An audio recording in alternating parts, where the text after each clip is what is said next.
For those watching online, I'm Dr. Issam Ghannam. I'm a psychiatrist and a physician as well, and an Imam in Solihull in the Islamic Education Academy. So what triggered this talk is actually I went to a funeral of one of our dear sisters. She died. She was a GP. I know her quite well, Shamim Qureshi, and she's older than me, but most of those who went actually similar age like her.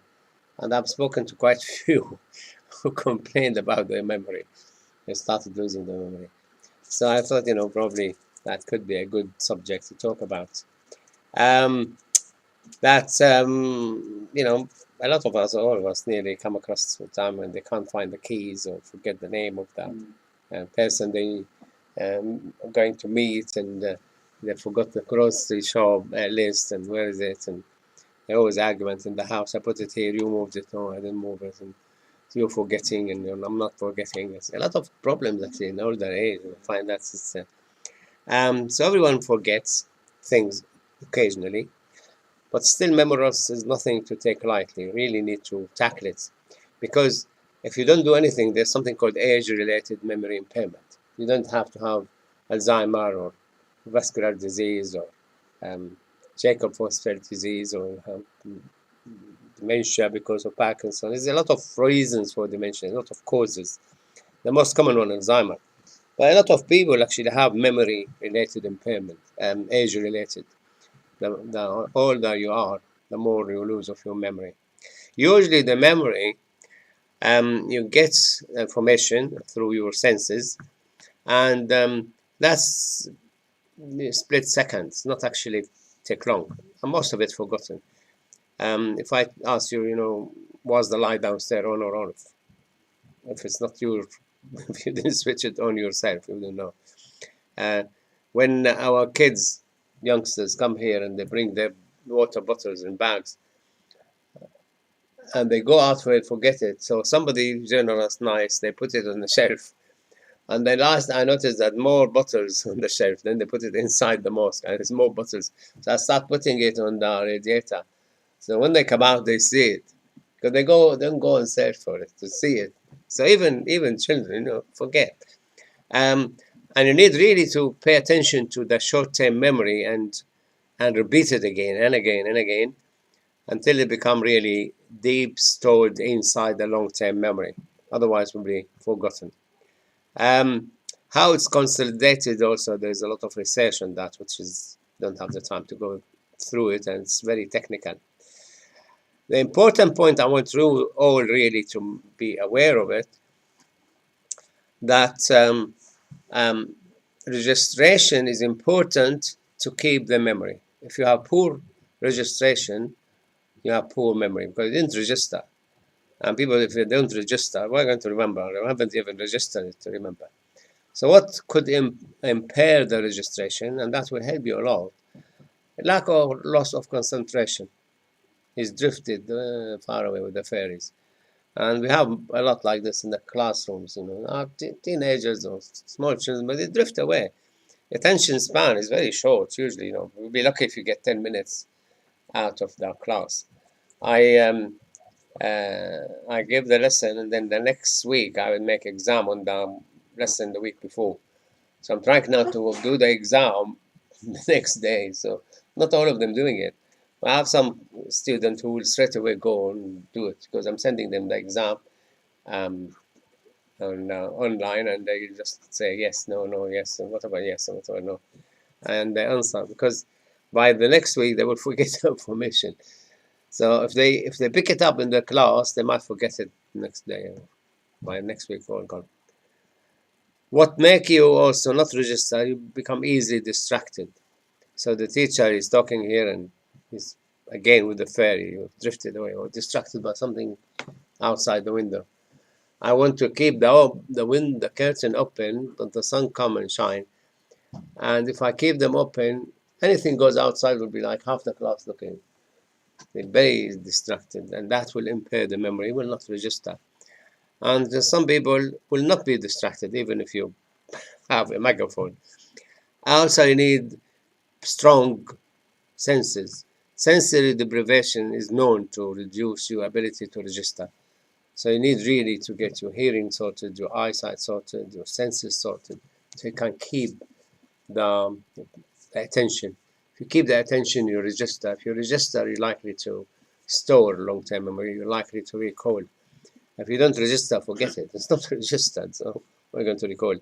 If you are too cold or too hot, you might lose your registration ability. If you are in pain, you might not be paying attention as you're in pain. So you really need to be well, health-wise to register. If you have learning disability, those who have learning disability, they have difficulty to pick up information.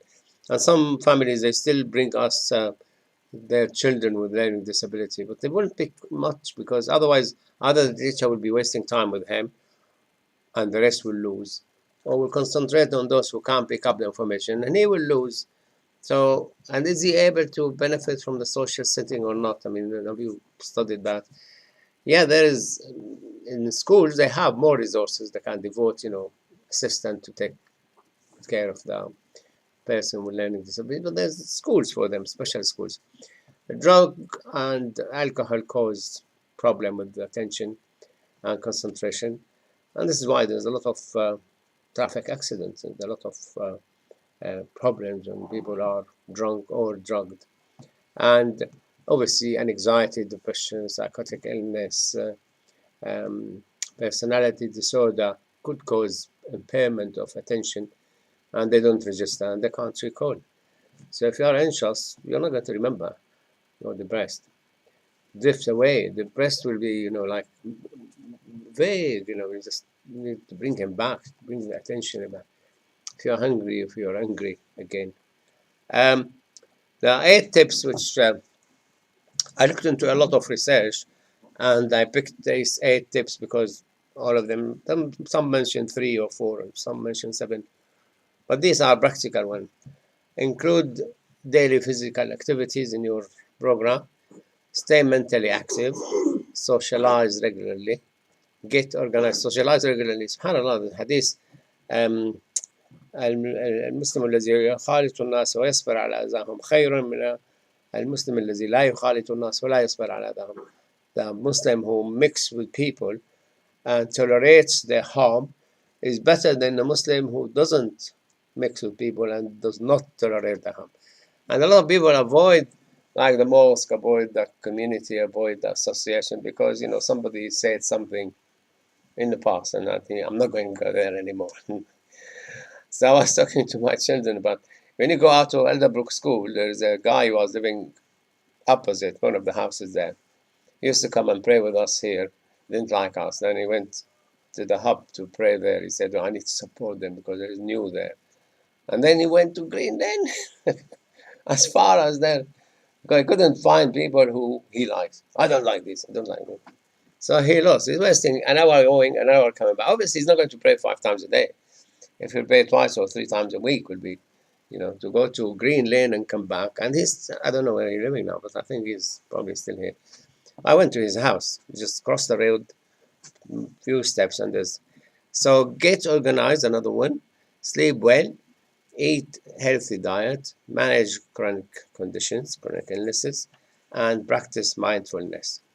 So each one of these have a lot of research behind it, a lot of work.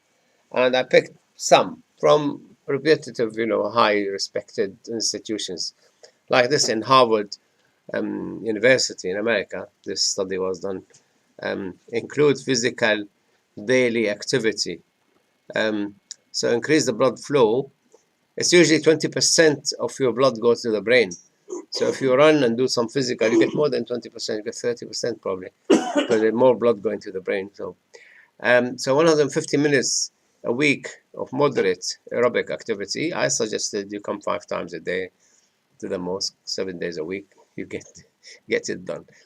Or 75 vigorous aerobic exercise. Don't jump in your prayer, just do more prayer probably. And this Harvard University, they see if we can get it on here. No. Anyway, those who are online need to believe me, because I'm showing now the. I need to go and add it, and it's a bit complicated. Probably need to use different than OBS. Face-to-face. That's the advantage of going Yeah, exercise can also boost the memory and thinking directly by improving mood and sleep, and by reducing stress and anxiety. Problems in these areas frequently causes or contribute to cognitive impairment. So exercise is known to improve your memory. So just do it. Another one, which is stay mentally active, and that's really important. That's what I want you really to learn. If you go out from here and you do one of these, then you will increase your memory by 25%. Any of these researched, and they studied and they rated it. And this run regular, demanding charity, club, organization, company, whatever. There's demand on you to think always and solve problems and figure it out and things. And this is in the National Library of Medicine. They did that, and they published it. So it's quite a big research, and I will give you the conclusion that that's the abstract, and then introduction, material, processing, working memory, and then you go to the results, and the result tells you that there is improvement in the memory. Quite technical and discussion. I'm trying to get you to the conclusion.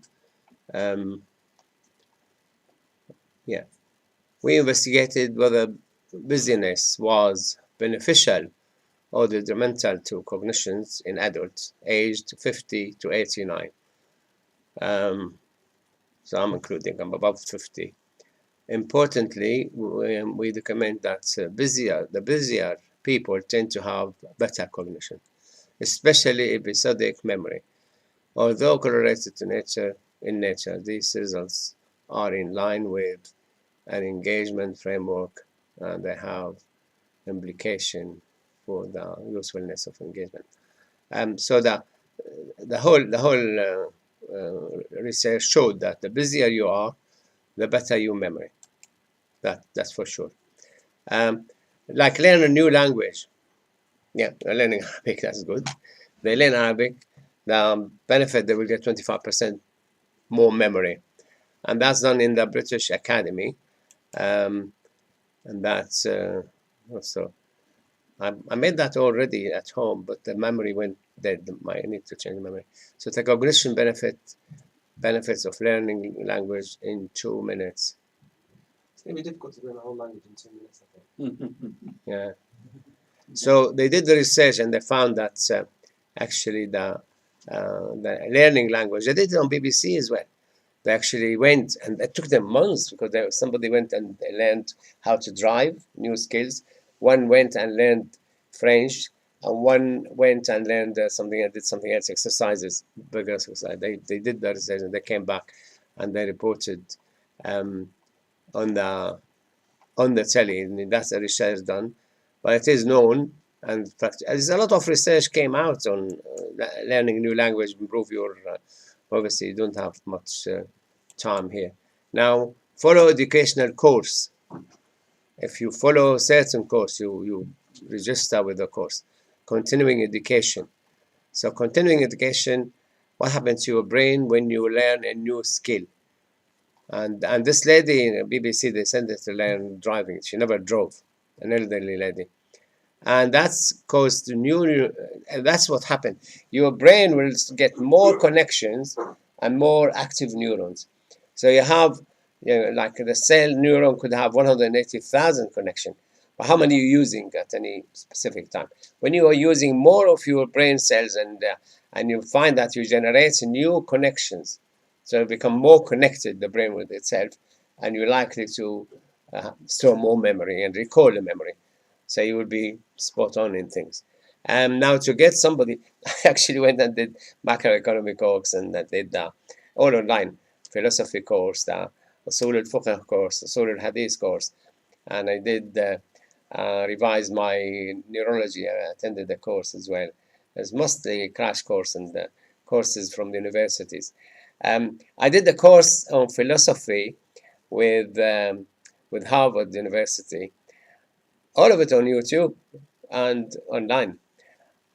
And then I had an email that you can register, and then when you register, we'll give you a certificate, blah, blah, blah. It will cost you this amount of money. So I looked into the syllabus. I've studied all this already for free. I said, oh yeah, but you will get the certificate. Yeah, but it's not actually, it's only free. If I want the knowledge, I don't use the certificate. I'm not after finding a job.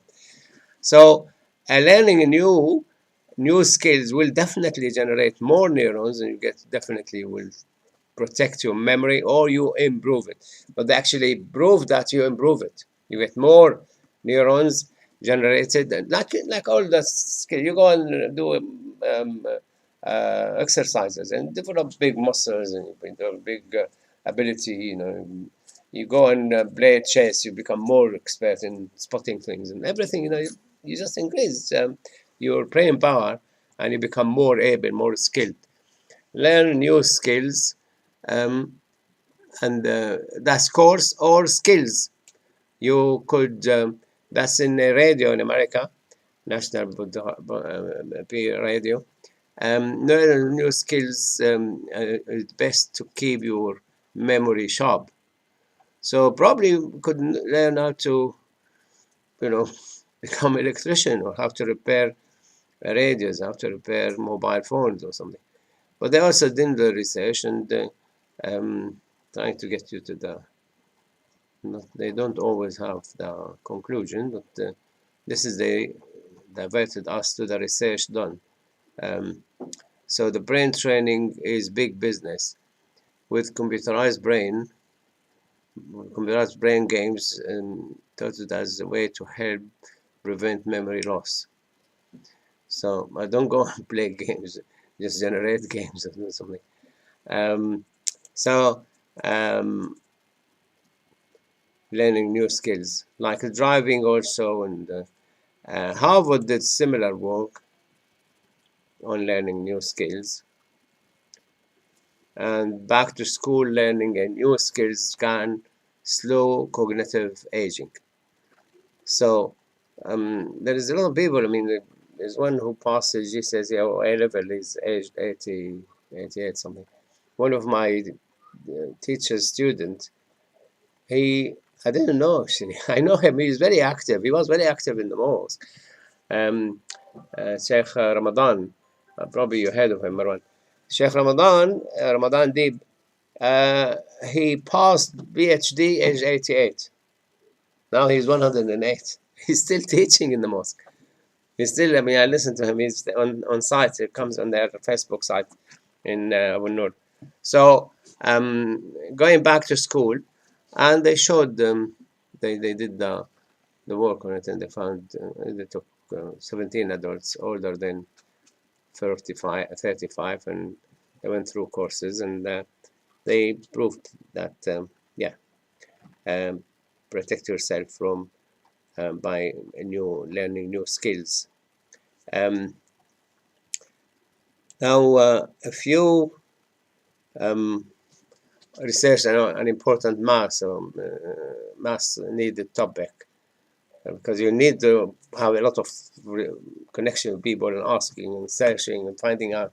Your brain will be continuously working. And this is interesting because this research done in Muslim countries. So United Arab Emirates talking about, when you memorize the Quran.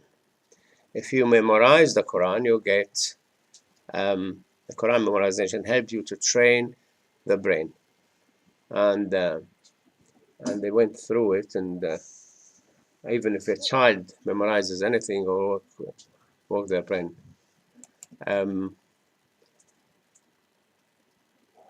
it helps in something called the working memory.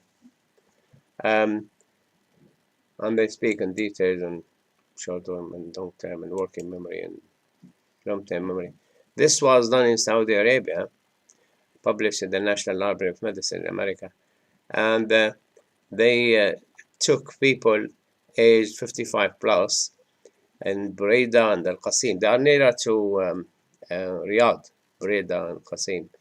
And they learned, and they scattered them randomly, and they learned 11, they controlled them, standardized them for the height and the weight and the blood pressure and blood sugar, and the results showed that those who learned Quran, the mean standard deviation of the age and the Quran was 63, so people were 70 plus, and that's their weight. And then some had hypertension, diabetes, and depression. Very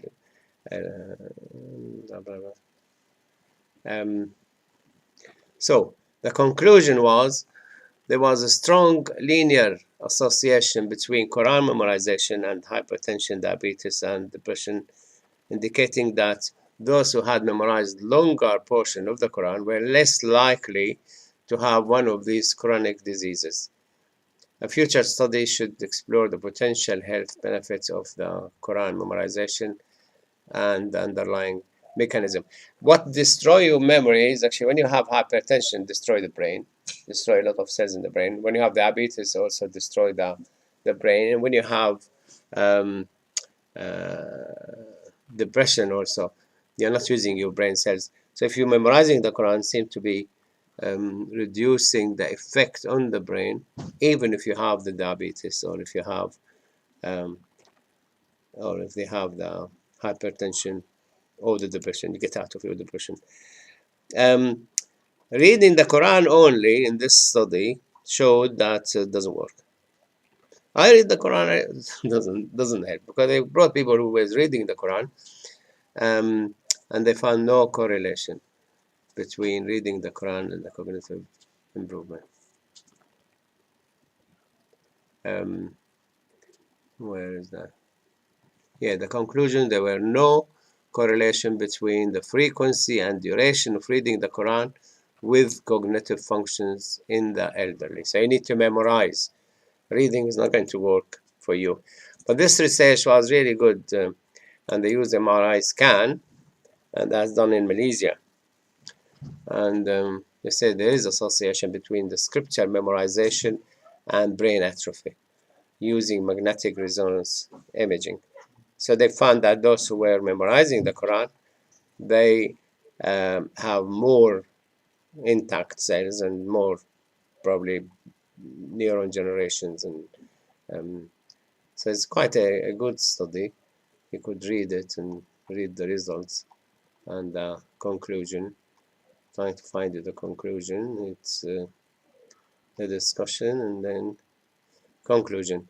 In summary, our results indicated that those who memorized the scripture, the Quran, have more brain tissues preserved compared with those who have not memorized the Quran. I try to memorize the Quran in full because I memorize a lot of part of it here and there and everywhere. It's not easy, but you find yourself more alert. You find yourself, I noticed that I could remember names better. So it is, yeah, that's really beautiful research in Malaysia, and they did all these MRI scan things. So this is their conclusion. Those who memorize the Quran may have lower cognitive impairment. You will have less chance to lose your memory. Socializing regularly is why when people come to the mosque, the problem I have in the mosque, it's like in a salah, it's 6:35 in the morning, 6:34 and 40 seconds. There will be 3 of us, and then 20 become 20. And when we say, we make dua, alhamdulillah, sallallahu ala sayyidina Muhammad wa ala alihi wa sahbihi wa sallam, out of the door. They don't talk.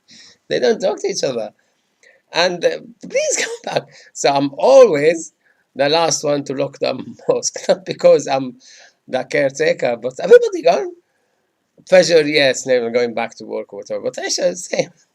Aisha the same. The avoiding socialization is really important, and you talk to people and They just have to talk to God. yeah, probably you're right. They talk to God, and they can't talk to God at home. They don't need to come here. And keep in touch and with the current. One of the things we were advising people to do in the hospital when they have poor memory is actually we send them to their hospitals and their centers because they will socialize and they talk about the current affair and there's a lot of current affair. Always there's current affair. And it's enough they went to the camera now to all the pubs and restaurants and things and markets and us and they're trying to find the prime minister for Britain. So regular socializing, get organized, shut down, write down all the tasks you want to do, repeat each entry loud. You know, say it loud because you even hear yourself again. That's enforced in memory. Keep a to-do list always ready, and set aside a place for your wallet, and always the same place. Never come and say, I'll put it in this place because I will remember. That's when you will never remember. Leave it where you saw it last time. That's her place. The minute you move it, that's gone. Can't find it. So he's saying, and limit the distraction.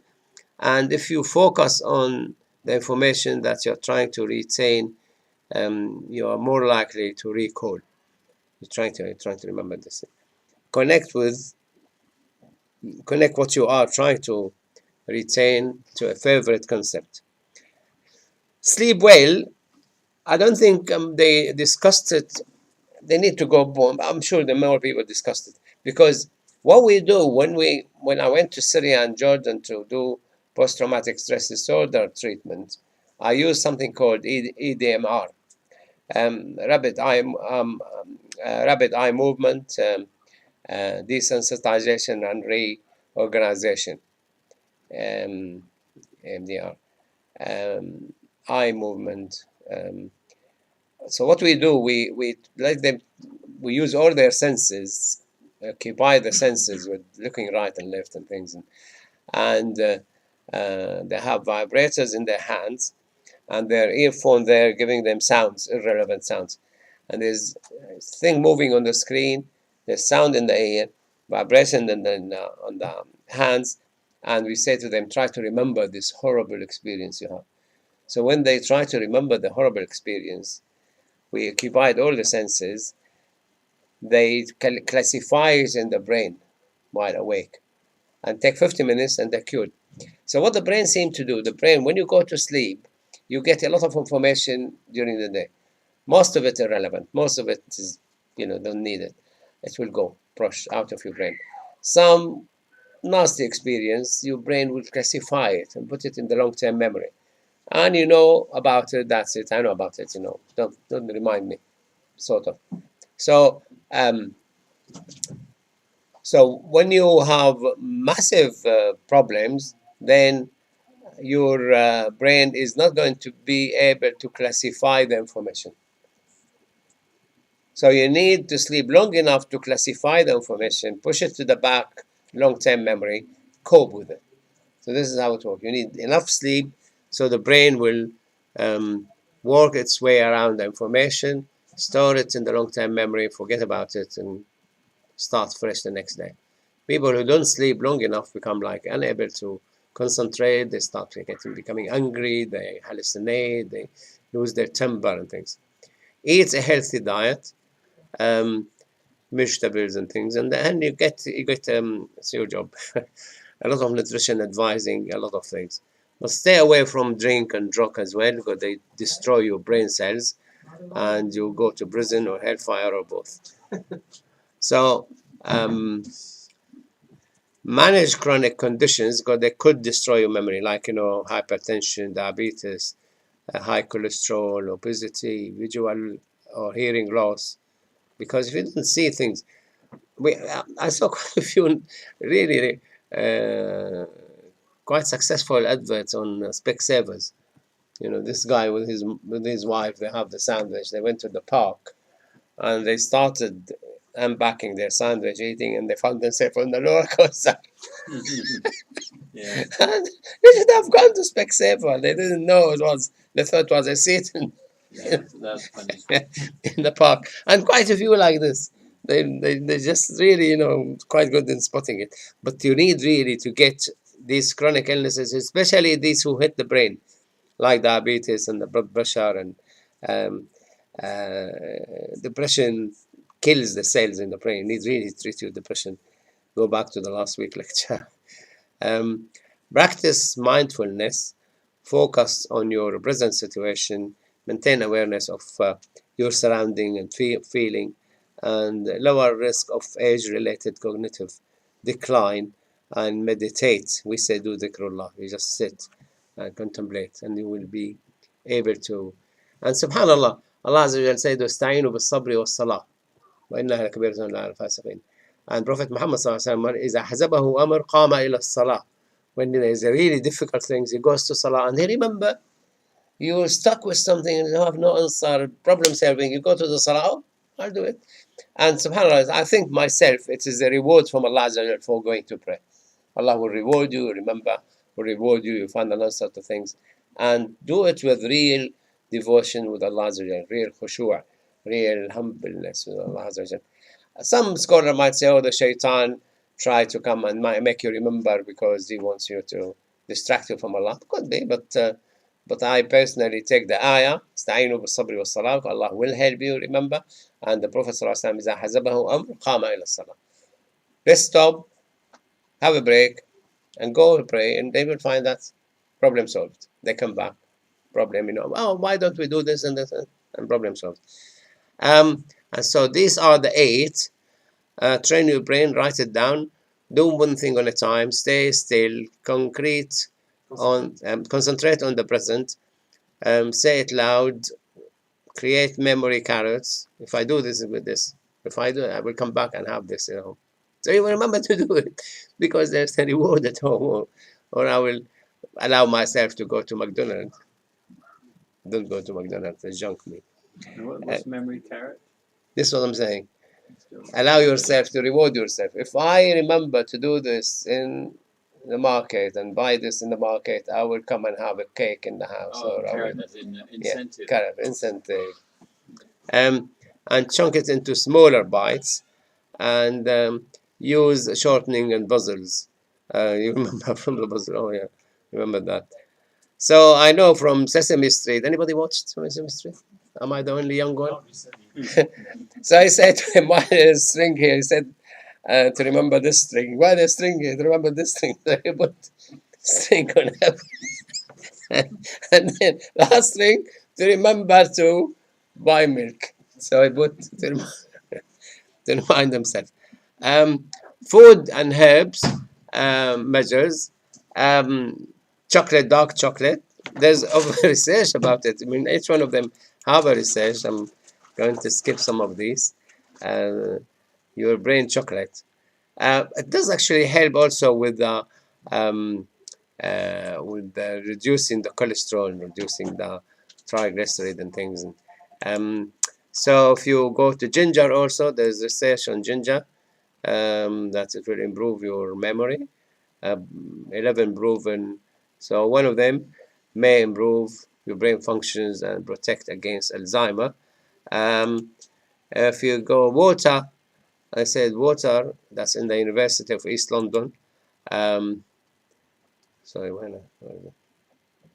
Water. And also found that it will hydrate you, get you really able to. Drinking water enhance cognitive performance, positive effect on working memory, but not long-term memory. Working memory is important because you need to register, and then if you remember it again and again and again, become long-term memory. Water, ginger biloba. Many of my patients used to like it and buy it, and also there's research on it. But I'm thinking about putting this on our site. If anybody wants to go, he can click and read. So it will be on siea.org.uk site. Will allow you to go and read the research. And this is American and Chinese processed magnesium L-threonate and they said it helped the memory. Interesting type of magnesium could improve the memory. And curcum, turmeric. I take 3 capsules every day because also it is anti-inflammatory and painkiller, but also helps with the memory. So effect of turmeric on Alzheimer's disease. And the last one is also American. The American gin. Sorry? It doesn't sound American. It doesn't sound. Ching is another herb. Yeah. The important one, avoid these things, and white sugar avoid, and anti-anxiety, Valium, avoid, refined carbohydrate, and processed meat, vegetable oils, excessive alcohol, sugary drink, fish rich in mercury as toner, transformed fats, and fast food. Bad for Alzheimer, this processed cheese and processed meat and beer and white food, microwave popcorn. I don't know, microwave popcorn, why? Now, this is important. This is the last slide. When you need to see a psychiatrist, when getting lost when you are close to home, can't find your way back home. Like I had a patient in Noel. His wife said if he goes on his bike, he gets lost. And if he goes with the dog, he comes back. So dog always didn't find the way. And having a hard time following simple task or simple book or simple movie. Struggling to keep up with daily tasks like paying bills and preparing meals and things. You need to see a doctor here. Not remembering whether you have eaten or not. Asking the same question again and again and again, and experiencing personality changes. I have a patient, his wife was a GP. Oh, he come and ask me, where is the toilet? He's been living in the house for 20 years. Get him seen. You're a GP, you should have sent him to see a psychiatrist ages ago. Right, any questions? So take you back to the slide I want you to do, which is do this. Run regular demanding job, learn new language, or follow educational course or something.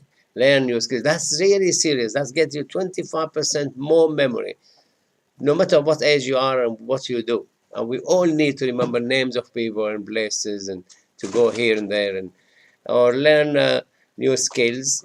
And صلى الله على سيدنا محمد وعلى آله وصحبه وسلم.